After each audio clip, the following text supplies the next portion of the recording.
Assalamualaikum warahmatullahi taala wabarakatuh. Apa khabar adik-adik yang dirahmati Allah Subhanahu wa taala sekalian, pelajar-pelajar akmal semua. Ustaz harap semuanya sihat, semuanya baik, semuanya tenang-tenang berada di rumah di samping kita meneruskan pengajian online kita di Akmal Online. Okey, alhamdulillah pagi ni Ustaz tak nak cakap banyak. Kita nak dengar satu lagi motivasi yang mudah-mudahan insya-Allah menjadikan kita lebih bersemangat untuk hafal Quran, cepat-cepat khatam 30 juzuk Al-Quran insya-Allah, dan ulang sabqi manzil muhtakhatam, ingat Al-Quran apa yang kita hafal insya-Allah. Okey, pagi ni Ustaz nak cerita satu kisah, satu lagi cerita pertandingan lumba katak. Pertandingan lumba katak. Kan? Tahu katak? Katak. Frog. Difda' bahasa Arab sebut kan? Katak. Pada suatu hari, once upon a time, kan, diadakan pertandingan lumba katak di antara katak-katak dalam dunia ni. Katak kan banyak kan dalam dunia, banyak spesies kan. So satu hari Persatuan Katak-Katak Sedunia menganjurkan pertandingan lumba katak. Lumba katak ni bukan lumba katak-katak tu, lumba macam lumba lari tu kan. Ini pertandingan lumba katak panjat dinding. Katak kan dia boleh panjat ke dinding, naik ke atas kan. Tapi hari ni, kali ni diadakan pertandingan lumba katak panjat dinding. Diadakan pertandingan di seluruh dunia. Peringkat saringan, peringkat daerah, peringkat negeri, akhirnya peringkat antarabangsa.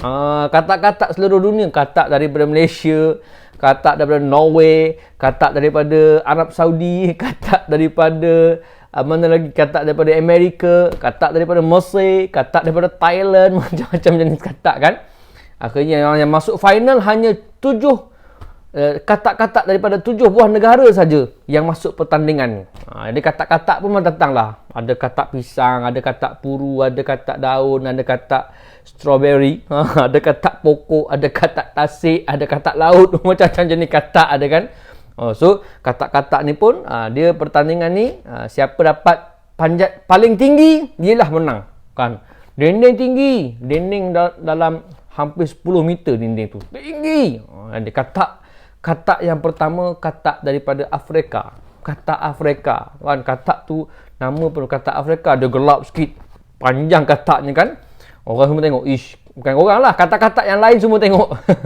Katak-katak tengok, katak-katak ini katak ni confirm dapat punya. Dia punya sekali lompat panjang tu, badan dia tinggi. Mesti dapat punya. Badan pun tough, betul-betul. Kemudian katak tu pun lompat lah.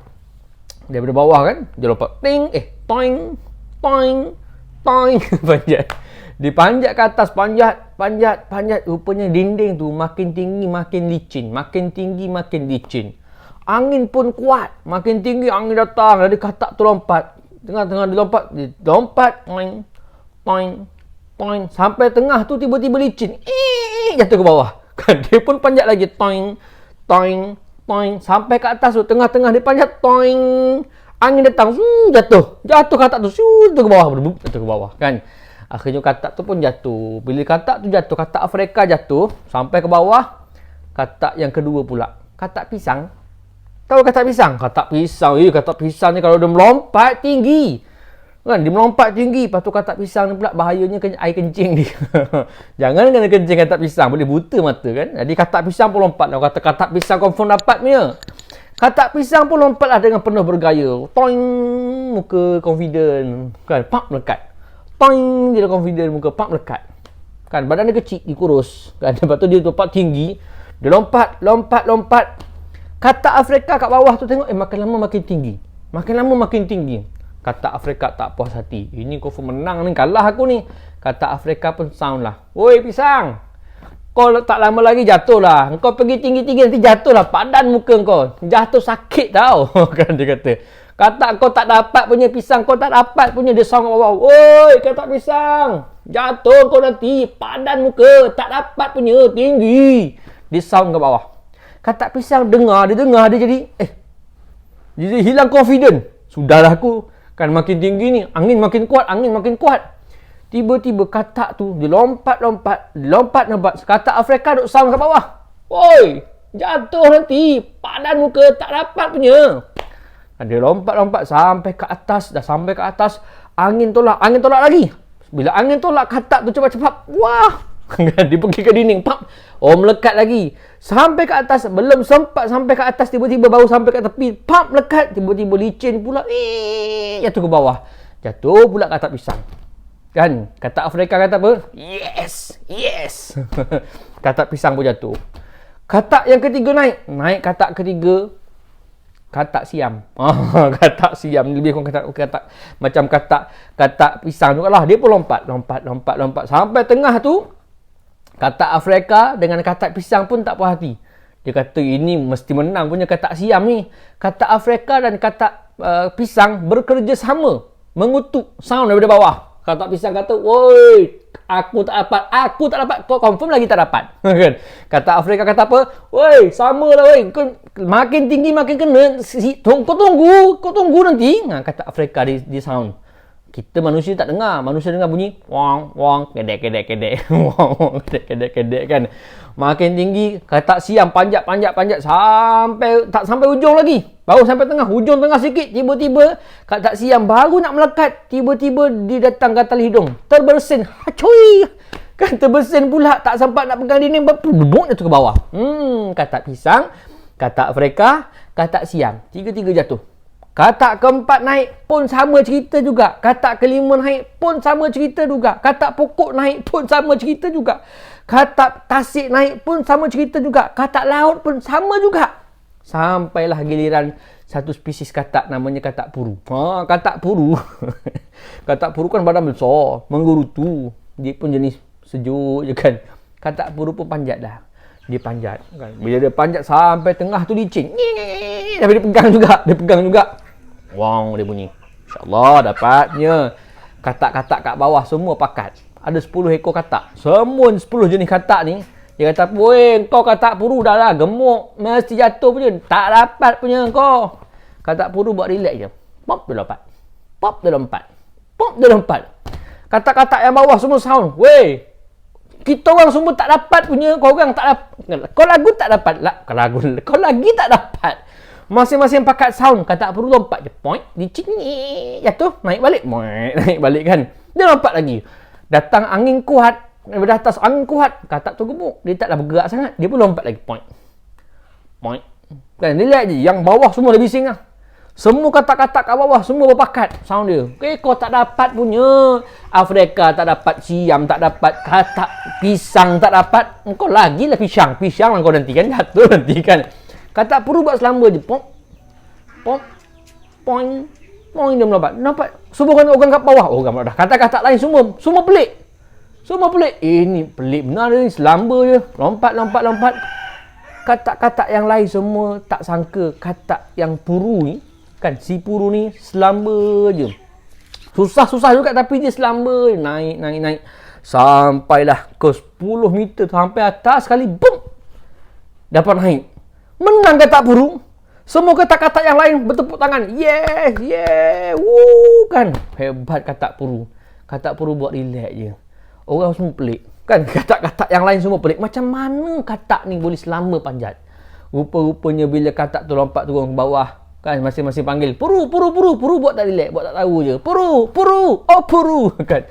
Puru buat relax je. Rupa-rupanya barulah orang tahu. Si katak puru ni pekak rupanya. Katak pekak.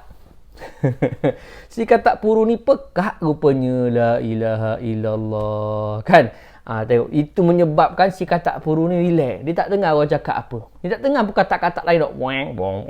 Kadek. Wang. Kadek. Dia tak dengar pun. Rupanya katak puru ni pekak rupanya. Apa pengajaran? Apa pengajaran daripada kisah katak pekak masuk lomba katak ni?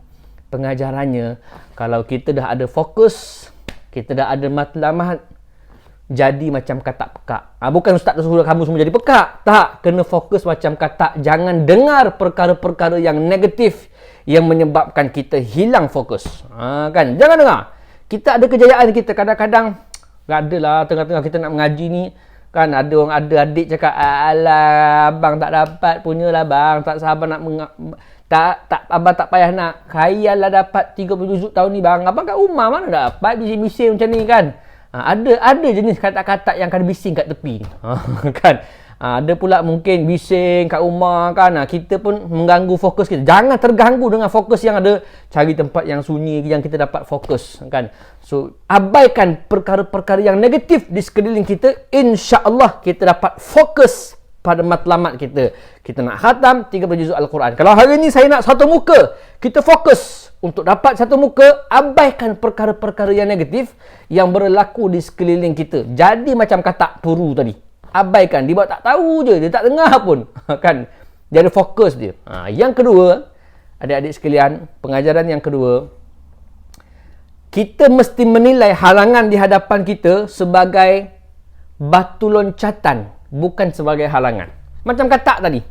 Kan? Dia tengok dinding tu, itu adalah bukan halangan. Itu adalah batu loncatan. Batu yang dia guna untuk melompat ke atas.